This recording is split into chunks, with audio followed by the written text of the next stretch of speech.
నమస్తే, నేను మీ Prem. Welcome to Khyati connects. దక్షిణ భారతదేశానికి జీవనాడి, కోట్ల మంది ప్రజల పాలిట పవిత్ర పావని మన గోదావరి నది.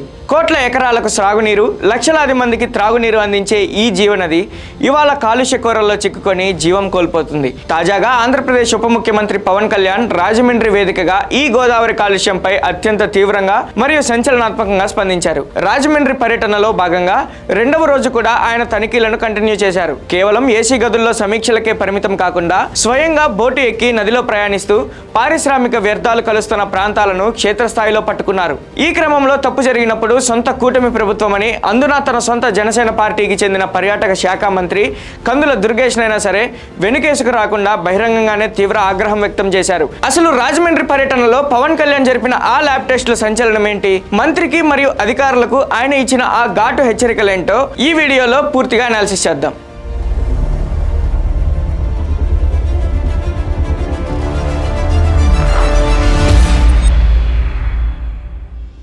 రాజమండ్రి రూరల్ పరిధిలోని వెంకటనగరం మరియు తూర్పు లంకల సమీపంలో ఆంధ్ర పేపర్ మిల్లుకు చెందిన పారిశ్రామిక రసాయన వ్యర్థాలు నేరుగా గోదావరి నది లోగుండ్లలోకి ప్రవహిస్తున్నట్లు పవన్ కళ్యాణ్ స్వయంగా బోటులో వెళ్లి పరిశీలించారు. పవిత్రమైన నదీ జలాలు కెమికల్ వ్యర్థాలతో నల్లగా విషతుల్యంగా మారిపోవడాన్ని చూసి ఆయన తీవ్ర దిగ్భ్రాంతికి లోనయ్యారు. అధికారులు ఇన్నాళ్లుగా ఏం చేస్తున్నారంటూ అక్కడికక్కడే కాలుష్య నియంత్రణ మండలి అధికారులపై విరుచుకుపడ్డారు. కేవలం మాటలతో సరిపెట్టకుండా వెంటనే నదిలోకి కాలుష్య నీటి మరియు మట్టి నమూనాలను అంటే శాంపిల్స్ ను సేకరించాలని అధికారులకు ఆదేశించారు. మొబైల్ టెస్టింగ్ కిట్ల ద్వారా అక్కడికక్కడే లైవ్ లో ల్యాబ్ పరీక్షలు చేయించారు.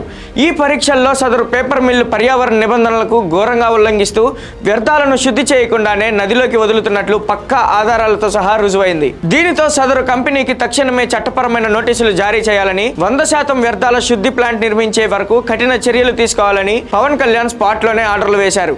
ఈ తనిఖీల అనంతరం జరిగిన ఉన్నత స్థాయి సమీక్ష సమావేశంలో పవన్ కళ్యాణ్ తన సొంత పార్టీకి చెందిన పర్యాటక మరియు పర్యావరణ శాఖ మంత్రి కందుల దుర్గేష్ పై తీవ్ర అసంతృప్తి వ్యక్తం చేశారు. పుష్కరాల రేవులను కేవలం రంగులు వేసి లైట్లతో అందంగా తీర్చిదిద్దడం మాత్రమే మీ బాధ్యత కాదు. ఆ రేవుల్లోకి వచ్చే గోదావరి నీరు కలుషితం కాకుండా చూడాల్సిన ప్రాథమిక బాధ్యత మీపైనే ఉంది అని పవన్ కళ్యాణ్ మంత్రికి అందరి ముందు గట్టిగా క్లాస్ పీకారు. ఇంతమంది జనం మన ఈ మధ్యన తమిళనాడు జరిగిన సంఘటన కూడా చూశారు. ఒక 5,000 మంది జనం వచ్చినప్పుడే great amount of chances are for a stampede. మీరు ప్రతిరోజు ఎన్ని లక్షలు సార్ మీరు అంటుంది? 17 lakhs. అంటే మీరు it is the potential life risk ఉంటుంది.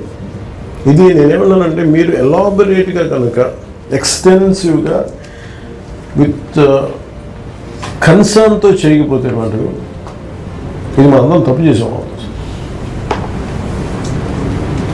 ఇది ఎందుకంటే మనం కొన్నిసార్లు సహజంగా వదిలేసినా పర్లేదు, కానీ ఇది మీరు సంవత్సరం పెట్టుకొని స్టిల్ మీరు ముందుకు తీసుకెళ్ళాం.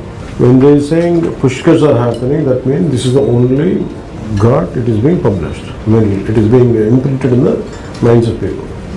అంటే రాజమండ్రి పుష్కరాలకి వెళ్ళి స్నానం చేయాలి అంటే నాకు మిగతా నాకు అర్థం కావట్లే. మీరు దీని మీద ఒక మీడియా క్యాంపెయిన్ కానీ అవేర్నెస్ క్యాంపెయిన్ అదేమన్నా ఉందా?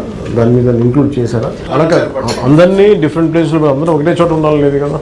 డీప్ అనేది లోతు ఎక్కువ.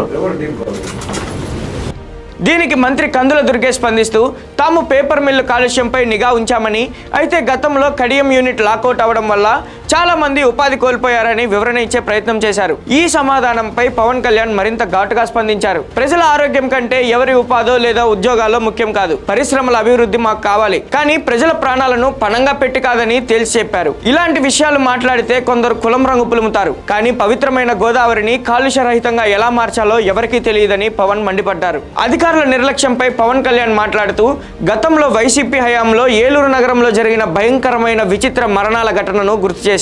నాడు త్రాగునీరు కలుషితం కావడం వల్లే పదుల సంఖ్యలో ప్రజలు ప్రాణాలు కోల్పోయారని, వందల మంది వింత వ్యాధులతో ఆసుపత్రుల పాలయ్యారని చెప్పారు.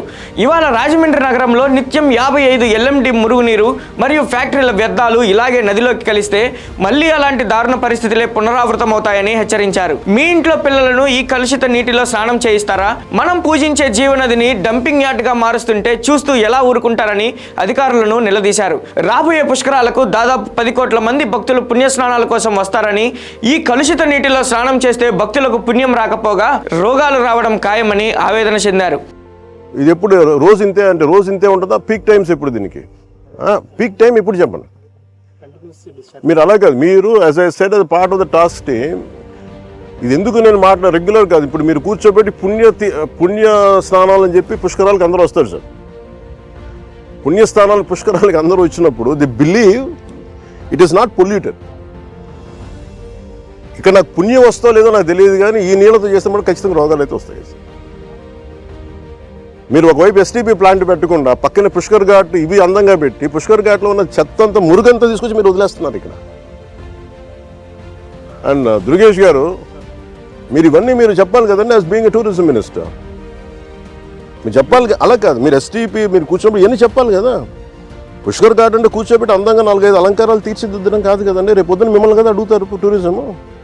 Then as a party don't think will be held accountable.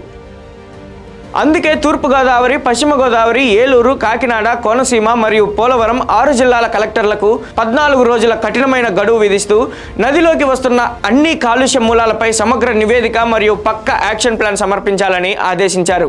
Godavari నది కాలుష్యాన్ని అరికట్టడానికి మరియు ప్లాస్టిక్ రహిత పుష్కరాల నిర్వహణ కోసం ఉప ముఖ్యమంత్రి పవన్ కళ్యాణ్ స్వయంగా రంగంలోకి దిగి సొంత పార్టీ కందుల దుర్గేష్నైనా సరే తప్పును గట్టిగా నిలదీయడం కూటమి ప్రభుత్వంలో ఒక సరికొత్త జవాబుదారీతనాన్ని చూపిస్తుంది. 100 కోట్ల రూపాయల తక్షణ నిధులతో పాటు కేంద్ర జలశక్తి ద్వారా రాబోయే 416 కోట్ల నిధులతో నిర్మించబోయే ఆధునిక మరుగునీటి శుద్ధి ప్లాంట్ రాబోయే రోజుల్లో గోదావరి నది రూపురేఖలను ఎలా మార్చబోతున్నాయో చూడాలి. మంత్రి కందుల దుర్గేష్ పై పవన్ కళ్యాణ్ ఆగ్రహం వ్యక్తం చేయడంపై మరియు గోదావరిని కాపాడే ఈ మాస్టర్ ప్లాన్ పై మీరేమనుకుంటున్నారు? మీ అభిప్రాయాన్ని కింద కామెంట్స్ రూపంలో తప్పకుండా తెలియజేయండి. ఈ ఇన్ఫర్మేటివ్ వీడియో మీకు నచ్చినట్లయితే అందరికీ షేర్ చేసి మన ఛానల్ని సబ్స్క్రైబ్ చేసుకోండి. మరో లేటెస్ట్ అప్డేట్తో మళ్ళీ కలుద్దాం. జై హింద్.